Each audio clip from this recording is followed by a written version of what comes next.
Supply chain पर असर से ही ब्रेंट क्रूड के दाम बढ़ चुके हैं और अंतर्राष्ट्रीय बाजार में भाव $105 प्रति बैरल पहुंच गए हैं।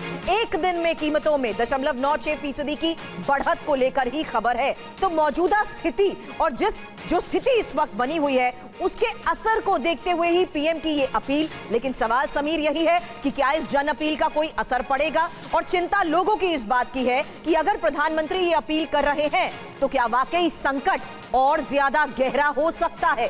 फिलहाल फैक्ट्स के साथ कुछ इंफॉर्मेशन वॉल पर डिटेल्स आपके सामने रखते हैं। समीर। बिल्कुल, देखिए, प्रधानमंत्री नरेंद्र मोदी की अपील एक तरफ और दूसरी तरफ मौजूदा स्थिति क्या है, ये हम आपको समझाने की कोशिश करते हैं, क्योंकि ये इंपॉर्टेंट तो है, अहम तो है, यानी कहीं ना कहीं संकट बड़ा तो है, ये भी नजर आता है, क्योंकि 2 दिन में 2 बार अपील की है प्रधानमंत्री नरेंद्र मोदी ने खुद।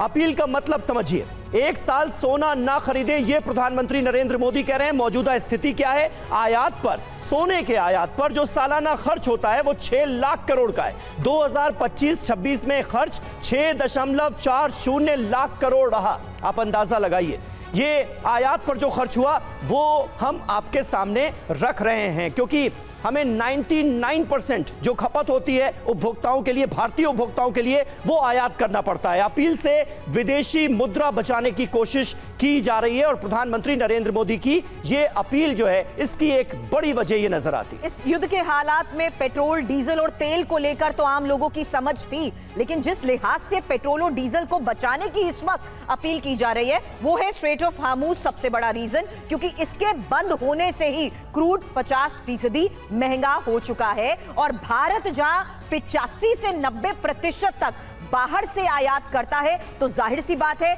ये अपील बहुत मायने भी रखती है और ये इंपॉर्टेंट फैक्टर है जहां जल्द ये खर्च अब 17 लाख करोड़ तक पहुंच सकता है। समीर।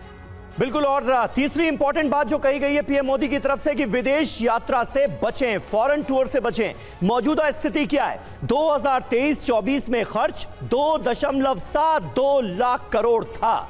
ये इंपॉर्टेंट बात, 2025-26 में खर्च 3.65 लाख करोड़ हो गया बढ़कर। यानी आप देखिए कि लगातार ये जो खर्च है ये बढ़ रहा है। विदेश यात्रा से बचने की अपील प्रधानमंत्री नरेंद्र मोदी इस वजह से करते नजर आ रहे हैं ताकि देश का पैसा देश में ही रहे। हालांकि ये करेक्शन होगा, फर्टिलाइजर का इस्तेमाल कम करें, ये एक छोटा सा एरर है इसमें। लेकिन इस बीच बता दें कि इस साल 1.50 लाख करोड़ का आयात हुआ है और फर्टिलाइजर का इस्तेमाल कम करने की बात इसलिए क्योंकि फर्टिलाइजर कतर से आयात होता है। और एक और बड़ी बात, मौजूदा स्थिति इस लिहाज से समझिए जहां ईरान युद्ध के बाद आयात पर भी संकट आया है।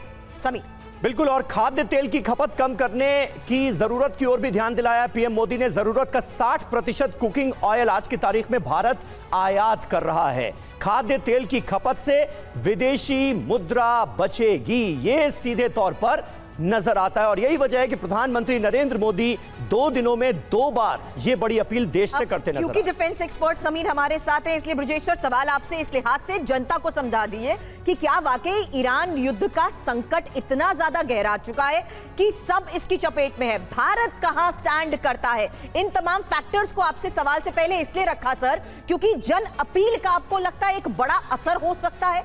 क्या यहां भारत ग्रोथ की बजाय स्टेबिलिटी पर ज्यादा फोकस करने की कोशिश कर रहा है? सुरभि, ये जो ईरान और यूएस का वॉर चल रहा है ये वाकई दुनिया का एक बहुत बड़ा संकट है। शायद पिछले 2.5 महीने के अंदर हम लोगों को इसका अंदाजा उतना नहीं हो पाया है, क्योंकि यहाँ पे तेल की कीमतें या बाकी चीजें सामान्य जिंदगी चल रही थी और इलेक्शन का बहुत तगड़ा दौर चल रहा था। इस कैकोफोनी के बीच में शायद लोगों को उतना खबर नहीं रहा होगा कि ये दुनिया का एक सबसे बड़ा संकट है जिसमें बड़े देश, छोटे देश, समृद्ध देश, गरीब देश सभी शामिल हो गए हैं। अमेरिका जिसके पास सबसे ज़्यादा तेल है, उसके यहाँ पर अगर तेल की कीमत 150% बढ़ जाती है, सोचने की बात है। और हमारे जैसे या चीन के जैसे या साउथ कोरिया के जैसे या जापान के जैसे जो लोग 80%, 70 से 80% निर्भर हैं, उनके लिए ये प्रॉब्लम और बढ़ जाती है। जी। हालांकि दुनिया ने इसके ऊपर में काफ़ी काम किया है, चाहे रिन्यूएबल एनर्जी सोर्सेज हो या दूसरी चीज़ें, दूसरी तरह की चीज़ें हो, इनोवेशन हो वगैरह, मगर हमारे देश के लिए ये संकट की बात है। और मेरे ख्याल से प्रधानमंत्री ने और ये खाली शेयर किया है देशवासियों से कि इस समय संकट की घड़ी में हम सब लोगों को तैयार होना चाहिए अपना योगदान देने के लिए। मैं उस तरह से देखता हूँ। ठीक। वैसे भी देखते हैं तो हमारा जो फॉरेन एक्सचेंज का जो बिल है 775 बिलियन डॉलर्स रहता है, और उसके अंदर देखेंगे 31% 4 सामग्री में आता है। पहला ईंधन और तेल, पेट्रोलियम और गैस, दूसरा सोना 72 बिलियन डॉलर, तीसरा तिलहन 20 बिलियन डॉलर और चौथा फर्टिलाइजर 19.8 बिलियन डॉलर। तो आप कहेंगे कि प्राइम मिनिस्टर इन्हीं चारों के विषय में बताया है कैसे हम बिजली बचाएं, पेट्रोलियम को बचाएं, या फिर अपना कैसे बजट सवाल लगाएं। यही है कि अपील तो की गई है, लेकिन ये होगा कैसे? मनीष झा हमारे साथ, हमारे सहयोगी इस वक्त मौजूद हैं। मनीष, प्रधानमंत्री नरेंद्र मोदी देश के सबसे बड़े नेता हैं, नरेंद्र मोदी देश के प्रधानमंत्री हैं, वो जब अपील करते हैं तो उसका बड़े पैमाने पर असर होता है, ये बात हम सब जानते हैं। लेकिन अब जो अपील की जा रही है पश्चिम एशिया के संकट के मद्देनजर, वो अमल में आएगी कैसे? पीएम कहते हैं वर्क फ्रॉम होम आप कीजिए, प्राइवेट हो या फिर सरकारी दफ्तर, वहां पर वर्क फ्रॉम होम को शुरू किया जाए, लोग अपनी गाड़ियां कम से कम निकालें, कार पुलिंग करें। कोई योजना, कोई प्लानिंग है क्या सरकार के पास? क्योंकि अभी तक इससे जुड़े कोई फैसले सरकार ने तो नहीं लिए हैं, फिर यह होगा कैसे? देखिए, हालांकि सरकार ने अभी जीओएम की मीटिंग कल बुलाई थी और उसके बाद कुछ डायरेक्टिव दिए थे, लेकिन मेरा मानना है कि अगर ये मसला घरेलू होता तो ये आम जनता और सरकार के बीच आपसी सामंजस्य से इसका निदान निकाला जा सकता था। लेकिन ये मसला घरेलू नहीं है। ऐसा नहीं है कि तेल मिल नहीं रहा है, तेल मिल रहा है, लेकिन हॉर्मुज स्ट्रेट में बने संकट की वजह से वो तेल और गैस या दूसरी चीजें आप तक नहीं पहुंच पा रही है। हाँ। और इसीलिए हर हालत में इसका निदान वहां निकालना होगा जो समस्या की जड़ में है।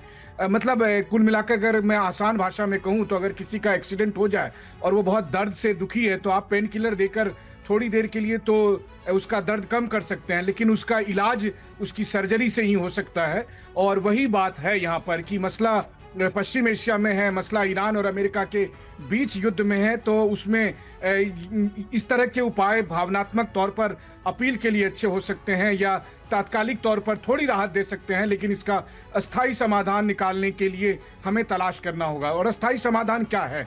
देखिए, अभी कल रात में ही विदेश मंत्रालय ने आधिकारिक तौर पर कहा कि प्रधानमंत्री 5 देशों के विदेश यात्रा पर 15 तारीख से लेकर 20 तारीख के बीच में जा रहे हैं और भारत ब्रिक्स की अध्यक्षता करता है। तो बतौर ब्रिक्स अध्यक्ष हम चाहें तो रूस के साथ, चीन के साथ और इसके अलावा जो दूसरे कंट्री हैं, यूएई है, ईरान है, सबको बिठाकर कह सकते हैं कि देखिए, 2 मुल्कों की लड़ाई में पूरी दुनिया का नुकसान नहीं होना चाहिए, तो इसका निदान निकाला जाना चाहिए। तो मुझे लगता है कि भारत को इस वक्त बहुत अग्रेसिव जियोपॉलिटिक्स अपनाना चाहिए, बजाय इसके कि इस तरह के कुछ तात्कालिक उपाय किए जाए। दूसरी बात, एक इकोनॉमिस्ट के तौर पर अगर आप किसी से भी पूछिए तो मान लीजिए अगर आपने सोना नहीं खरीदा तो फिर ज्वेलरी इंडस्ट्री का क्या होगा? जब आप सोना खरीदते हैं, आपके देश में सोना रहता है, तो उससे रुपए और वर्सेस डॉलर का मूल्य निर्धारित होता है। तो अगर आपके सेंट्रल बैंक में सोना नहीं होगा तो आज जो रुपए 95 रुपीस का है वो कल के दिन में 150 रुपए पर डॉलर हो जाएगा।